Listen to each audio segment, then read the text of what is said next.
और आप result 45 form के मुताबिक करें। उन्होंने कोई जवाब नहीं दिया। फिर मैंने इलेक्शन कमीशन को दरख्वास्त दी, उसका भी 12 बजे उन्होंने कहा था जी हम मीटिंग करेंगे आपको बताएंगे, वो अभी भी मुझे कुछ नहीं बताया। फिर एक नई एप्लीकेशन मैंने DRO को दी, जो उसने देख ली, व्हाट्सएप भी की और उसको दी भी। वो दी है डिस्ट्रिक्ट रिटर्निंग अफसर को, जो DC होता है, कि जनाब मेरी अदम मौजूदगी में या मेरी मौजूदगी के बगैर आप उसको कंसोलिडेट नहीं कर सकते। ये RO फ्रॉड कर रहा है, बदनीयती पे मबनी है, ये रिजल्ट चेंज करना चाहता है मेरा। तो उन्होंने भी इसका कोई जवाब नहीं दिया। और आज मैं आपको बताना चाहता हूँ, देखें हमारे पास साबित शुदा तय शुदा पूरा रिजल्ट से मेरे पास नहीं। मुस्तफ़ा नवाज खोखर मेरा अपोनेंट कैंडिडेट था, उसने सुबह मुझे मुबारकबाद भी दी, उसने ट्वीट भी की जनाब मैं शिकस्त तस्लीम करता हूँ, शुएब शाहीन जीता हुआ है। उनके पास भी पूरा रिजल्ट है। हर कैंडिडेट को फॉर्म 45 दिया जाता है, उनके पोलिंग एजेंट को या उनके कैंडिडेट को, जो सारे के पास मौजूद है, लेकिन उस रिजल्ट को तब्दील किया जाने की अंदेशा है। अभी मुझे कोई दोस्त बता रहा था कि कोई रिजल्ट आया है, ऑफिशियली हमें कोई नहीं मिला, न बाहर लगाया है। लेकिन एक बात मैं तय करना चाहता हूँ कि क्या हमें इस पाकिस्तान से मोहब्बत है या हम इसको बनाना रिपब्लिक बनाना चाहते हैं। एक अवाम के फैसले को आप बिल्डोज करके इस पूरे रिजल्ट को आप चेंज करना चाहते हैं, और वो भी इसलिए कि आपको पसंद नहीं है शुएब शाहीन, आपको पसंद है वो PMLN का नुमाइंदा जिसके पास अवाम को मैंडेट नहीं है। पूरे इस्लामाबाद में आप दोस्त सारे साफी हो माशाल्लाह, और आप सारे दोस्तों ने कल देखा एक पोलिंग स्टेशन भी शायद नहीं कह सकते, शायद कोई का दुका हो मुझे नहीं पता, जहां मैं तारिक फजल से पीछे हूं, हर पोलिंग स्टेशन पे ह्यूज डिफरेंस था, आधे से ज्यादा का फर्क था। इवन देहातों में भी इससे ज्यादा फर्क था। और तमाम पोलिंग स्टेशन का रिजल्ट हमारे पास मौजूद है, और रात को जाकर के हमने उसको एक्सेप्ट किया, किसी ने उसको रिजेक्ट नहीं किया, कोई ऑब्जेक्शन नहीं लगाया, किसी ने उस 45 फॉर्म को तब्दील नहीं किया, उस ये नहीं कहा कि ये गलत है, कोई किसी हवाले से कुछ नहीं हुआ। तो आज जिस अंदाज से ये बदनीयती कर रहे हैं, ये इदारों को डिस्क्रेडिट कर रहे हैं, ये मुल्क की इकाइयों को कमज़ोर कर रहे हैं, ये मुल्क को माशी तबाही के दहाने पे लेके जाना चाहते हैं, और इसकी जिम्मेदारी मैं एक बात फिर कहूँगा, सुप्रीम कोर्ट पे भी आती है, इलेक्शन कमीशन पे सबसे ज़्यादा आती है। और ये ब्यूरोक्रेसी जिसने अपनी बदजानती पहले साबित कर दी थी जब हमारे नॉमिनेशन फॉर्म रिजेक्ट किए।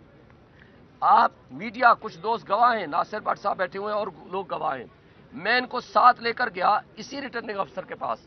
मैंने इसको कहा था कि मुझे बताएं कि मेरे कागजात पे कोई ऑब्जेक्शन है तो मैं उसको रिमूव करने या उसका जवाब देने को तैयार हूं। इनकी मौजूदगी में उसने कहा आप वो कैंडिडेट हो जिसका सारा रिकॉर्ड मुकम्मल है और कोई अब के ऊपर ऑब्जेक्शन नहीं है। रात के 12 बजे जब आया रिजल्ट तो पता चला ना मेरे नॉमिनेशन फॉर्म रिजेक्ट हो चुके हैं। जिसकी बदनीयती प्रूवन हो, जिसकी बेईमानी प्रूवन हो, मुझे बताएं अगर वो ये तर्ज अमल अडॉप्ट करेगा तो मुझे बताएं कोई एहतसाब का निज़ाम नहीं है क्या? हमारे मुल्क में आइन नहीं है क्या? हमारे मुल्क में आवाम को फैसला करने का अख्तियार नहीं है? तो फिर ये इलेक्शन कराने की जरूरत क्या थी? आप सिलेक्शन कर देते कि लाडले आ गए हैं, हमने जनाब उनका नोटिफिकेशन कर दिया। जो बिलियंस ऑफ रुपीज आपने लगाए हैं वो गलत है। और ये सब कुछ जो कुछ हो रहा है ये इंतहाई गलत है। हम इसको चैलेंज भी करेंगे अगर हमारे खिलाफ फैसला आया। और उसके बाद मैं एक बात वाजे कर देना चाहता हूँ, जो कुछ ये बुनियादें रख रहे हैं ये मुल्क की तबाही के मुतरादिफ है, मुल्क की जड़ें खोखली करने के मुतरादिफ है, मुल्क को माशी तबाही में धकेलने के मुतरादिफ है, और इसका बहुत बड़ा लॉस होगा। इसलिए देखें जब पब्लिक और कौम उठती है ना, वो अपने गुस्से का इजहार जिसके खिलाफ होता है और जिससे मोहब्बत होती है, ये एक अवामी रेफरेंडम था कल सारे पाकिस्तान में इमरान खान के हक में, वो इजहार करती है अवामी इनकलाब के जरिए, पुरअमन इनकलाब के जरिए अपने इजहार करती है। अगर उसको इसके हक से महरूम कर दिया जाए तो आपने शेख मुजीबर रहमान वाला अंजाम देख लिया। अल्लाह ना करे, अल्लाह ना करे ऐसी सिचुएशन हो। आज आप अगर ऐसे बुनियादों को खोखला कर रहे हैं तो इसका नुकसान मुल्क को होगा, हमारे 25 करोड़ आवाम का होगा।